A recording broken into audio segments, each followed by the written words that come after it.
अस्सलाम वालेकुम, मैं हूं इरफान समोर। दोस्तों, तीन बड़ी खबरें हैं जो आपके साथ शेयर करने जा रहा हूं।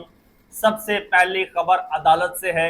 अदालत ने एक गैर मुतवक्का फैसला देकर पूरे पाकिस्तान को हैरान कर दिया है, सरप्राइज कर दिया है। एक अनएक्सपेक्टेड फैसला दिया है। इसकी पूरी डिटेल आपको बताऊंगा कि किस तरह अदालत ने मुल्जिम को 2 बार सजाए मौत का हुक्म सुनाया है। इसकी पूरी तफसील आपके साथ शेयर की जाएगी। साथ ही आपको ये भी बताऊंगा कि एक बड़ा लीडर अचानक बीमार हो गया है, जिसके बाद उन्हें बैरून मुल्क इलाज के लिए मुंतकिल कर दिया गया है, भेज दिया गया है और इस वक्त वहाँ पर उनका इलाज जारी है। इस हवाले से पूरी डिटेल आपके साथ शेयर की जाएगी। और शहबाज हुकूमत के घर जाने के हवाले से हामिद मीर सीनियर साफ़ी ने ऐसा तहलका केस इंकशाफ किया है कि जिसकी कोई भी तवक्को नहीं कर रहा था। ये तमाम तर चीज़ें एक एक करके पूरी डिटेल के साथ आपके साथ शेयर करूंगा, लेकिन उससे पहले नए आने वाले दोस्तों से गुजारिश है कि ये चैनल आपका अपना है। अगर अभी तक इसको सब्सक्राइब नहीं किया तो सब्सक्राइब ज़रूर कर लीजिए और बेल आइकन पर क्लिक कर दीजिए ताकि हर नई आने वाली वीडियो टाइमली आपको मौसूल हो जाए। दोस्तों, आजकल शहबाज हुकूमत के घर जाने की खबरें जोरों शोर से जारी हैं, मीडिया की जीनत बनी हुई है। जुबान ज़द आम है कि जुलाई का महीना शहबाज हुकूमत पर भारी है, यानी घर जाने वाली है या जाने की तैयारी होगी इस महीने में। कॉलम छप रहे हैं, रिपोर्टें शाया हो रही हैं, तज्जिए हो रहे हैं, टॉक ऑफ द टाउन बना हुआ है ये मौजू कि शहबाज हुकूमत क्या वाकई ही घर जा रही है। हामिद मीर साहब से जब पूछा गया तो हामिद मीर साहब ने कहा है कि जनाब, शहबाज हुकूमत के घर जाने की तमाम तर निशानियां पूरी हो चुकी हैं। वो जैसे अक्सर कहते हैं ना कि जी क़यामत की तमाम तर निशानियां पूरी हो चुकी हैं, शहबाज हुकूमत के घर जाने की तमाम तर निशानियां पूरी हो चुकी हैं। कैसे? मईशत ये लोग नहीं संभाल पाए। उन्होंने फिर एक मिसाल भी दी। उन्होंने कहा 2019 में शहबाज शरीफ साहब ने जब मौलाना फजल रहमान साहब ने इमरान खान साहब की हुकूमत के खिलाफ एक लॉन्ग मार्च करके इस्लामाबाद में कोई धरना वरना दिया था या कोई एक जलसा किया था, तो उससे शहबाज शरीफ साहब ने खिताब किया था और खिताब करते हुए कहा था कि जितनी सपोर्ट इमरान खान को मिल रही है एस्टेब्लिशमेंट की जानिब से, उससे अगर उसका 10% भी मुझे मिल जाए तो मैं इस मुल्क का नक्शा बदल दूंगा, इस मुल्क की तकदीर बदल दूंगा। वो कहते हैं कि आज एस्टेब्लिशमेंट ने शहबाज शरीफ साहब को इमरान खान से कई गुना ज़्यादा सपोर्ट दी है, उसके बावजूद ये हुकूमत मफलूज साबित हुई है। ये इकोनॉमी को ठीक नहीं कर पाए, ये पॉलिटिकल जो मामलात हैं उनको ठीक नहीं कर पाए, इंस्टेबिलिटी को ठीक नहीं कर पाए। ये लोग ये जिस जंग की रुकने के सम्राट के ये मुंतज़िर बैठे हैं, उसका भी कुछ पता नहीं है। इस वक्त ये हाथ पे हाथ धर के बैठे हैं कि भाई ये जंग हमने रुकवाई है, जंग रुकेगी, तेल सस्ता होगा, हम ईरान से तेल खरीदेंगे, अमेरिका बहादुर हमसे राज़ी होगा, हमें माल देगा। अच्छा, लेकिन वो जंग है कि रुकने का नाम भी नहीं ले रही। और हामिद मीर साहब कहते हैं कि उसका कोई पता नहीं, वो जंग रुकेगी भी सही या नहीं रुकेगी, या मामलात किस तरफ जाएंगे। क्योंकि जब मैं आपसे मुखातिब हूँ उस वक्त भी जाहिर सी बात है कशीदगी, हमले शमले ये वो तो जारी हैं।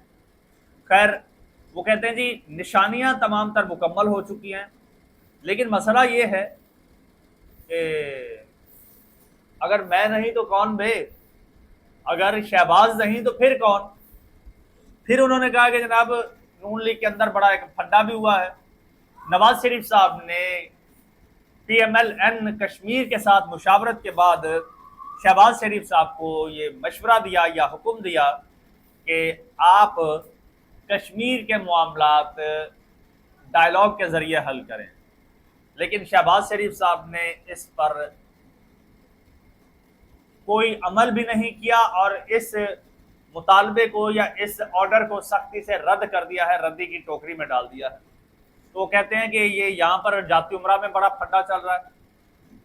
इसकी कुछ मेरे पास चीज़ें हैं, वो फिर मैं कभी बताऊंगा, अभी मैं हामिद मीर साहब को कोट कर रहा हूँ। तो कहते हैं कि वो कुछ लोग कहते थे नून में से शीन निकलेगी, तो शायद अब वो वक्त आ गया है नून से शीन निकलने का। پی ٹی آئی کے حوالے سے انہوں نے بات کی کہ بھائی پی ٹی آئی کے تو اپنے بڑے سارے اختلافات ہیں، کوئی یونٹی نہیں ہے، اپنے پھڈے چل رہے ہیں، اپنی اندرونی سیاست چل رہی ہے، ورنہ یہ ان کے مطابق بڑا سوٹیبل ٹائم تھا گرتی دیوار کو دھکا دینے کا۔ تو بہرحال گھر جانے کی نشانیاں پوری ہو چکی ہیں، اب بس وہ گرتی دیوار کو دھکا دینے والا کوئی بندہ باقی چاہیے۔ دوسری جانب جناب خبر یہ ہے کہ صوبائی وزیر ہیں وزیر سندھ ناصر حسین شاہ، ان کی اچانک طبیعت خراب ہو گئی اور شدید خراب ہو گئی۔ ناصر حسین شاہ کی یہ طبیعت اسلام آباد میں بگڑی اور پھر انہیں اسلام آباد میں ڈاکٹرز نے چیک کیا، چیک کرنے کے بعد انہوں نے کہا کہ جی ان کو فوری بیرون ملک منتقل کیا جائے جہاں پر ان کا بہتر علاج ہو سکے۔ تو پھر خبریں یہ آ رہی ہیں کہ ناصر حسین شاہ کو ابو ظبی منتقل کر دیا گیا ہے جہاں پر ان کا آپریشن ہوا ہے۔ ابو ظبی یعنی کہ یو اے ای، وہاں پر ان کا کوئی ان کی سرجری ہوئی ہے، اب کیسی ہوئی ہے سرجری یہ تو آنے والے وقت میں پتہ چلے گا۔ اور آپریشن کے بعد ناصر حسین شاہ کو آئی سی یو میں منتقل کر دیا گیا۔ ان کے بیٹے کمیل حیدر شاہ کا اسٹیٹمنٹ آیا ہے، انہوں نے کہا ہے کہ والد صاحب ہسپتال میں زیر علاج ہیں، طبیعت بہتر ہے اب، اور ناصر حسین شاہ جو ہے وہ کوئی 2 روز بعد اسٹیبل ہوں گے تو پھر وطن واپس آ جائیں گے۔ دوسری جانب جناب ایک بڑے کیس کا بڑا فیصلہ سامنے آیا ہے۔ ہمارے ایکس کولیگ ہیں، بول ٹی وی کے میرے کولیگ ہیں، مرید عباس شہید، مرید عباس کو سر عام گولیوں سے چھلنی کر دیا گیا۔ عاطف زمان نامی قاتل نے مرید عباس کو دن دہاڑے ایک پوش علاقے میں گولیوں سے چھلنی کر دیا اور قتل کر دیا، اور اس کا فیصلہ آج 7 سال بعد آیا ہے۔ فیصلہ یہ آیا ہے جناب کہ عدالت نے ملزم عاطف زمان کو 2 بار سزائے موت کا حکم دے دیا ہے۔ اشتہاری ملزم عادل زمان کے دائمی وارنٹ جاری کر دیے گئے ہیں۔ یہ عاطف زمان کا شریک جرم ہے۔ عادل زمان ملزم عاطف زمان کو 5 لاکھ روپے مقتولین کے ورثاء کو ادا کرنے کا حکم دے دیا۔ دوران سماعت پروسیکیوشن نے کہا کہ اینکر مرید عباس سمیت 2 افراد کو 9 جولائی 2019 کو قتل کیا گیا تھا۔ ملزمان نے کاروباری لین دین پر مرید عباس کو قتل کیا تھا۔ عاطف زمان اور عادل زمان کے خلاف درخشاں تھانے میں مقدمہ درج ہے۔ یہ 2019 کا واقعہ ہے۔ مرید عباس نے انویسٹمنٹ کر رکھی تھی۔ عاطف زمان بظاہر ٹائرز امپورٹ کرتا تھا، گاڑیوں کے ٹائر امپورٹ کرتا تھا، لیکن اصل میں وہ ٹائرز کی آپ کہہ لیجئے کہ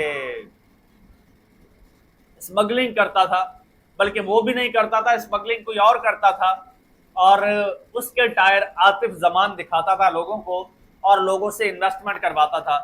اس میں مرید عباس نے کافی بھاری انویسٹمنٹ کر رکھی تھی، اپنی بیگم سے پیسے لے کر، بیگم کے رشتہ داروں سے پیسے لے کر، اپنے خاندان کے لوگوں سے پیسے لے کر انویسٹ کیے تھے عاطف زمان کے ٹائرز کے بزنس میں، اور منتھلی پروفٹ ملتا تھا اس کو۔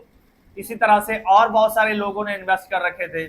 میرے پاس بھی یہ پیغام آیا تھا کہ یار آپ بھی انویسٹ کرنا چاہیں تو 25% پروفٹ ملے گا، تو میں نے منع کر دیا تھا، انکار کر دیا تھا، میں نے انویسٹمنٹ نہیں کی تھی۔ بہت سارے لوگوں نے کی تھی جن کی انویسٹمنٹ ڈوب گئی جب یہ سارا معاملہ ہوا۔ تو مرید عباس جو تھا، مرید عباس عاطف زمان سے پہلے 1-2 مہینے عاطف زمان نے اس کو پروفٹ دیا، اس کے بعد عاطف زمان پروفٹ نہیں دے رہا تھا۔ مرید عباس مسلسل اس سے 3 مہینے سے مانگ رہا تھا لیکن وہ پروفٹ نہیں دے رہا تھا۔ پھر جب مرید عباس اس نے بلایا، اس نے کہا جی آ جاؤ میرے پاس، آ جاؤ پیسے لے جاؤ۔ مرید عباس گیا تو وہاں پر تلخ کلامی ہوئی، تو اس نے مرید عباس کو گولی مار دی۔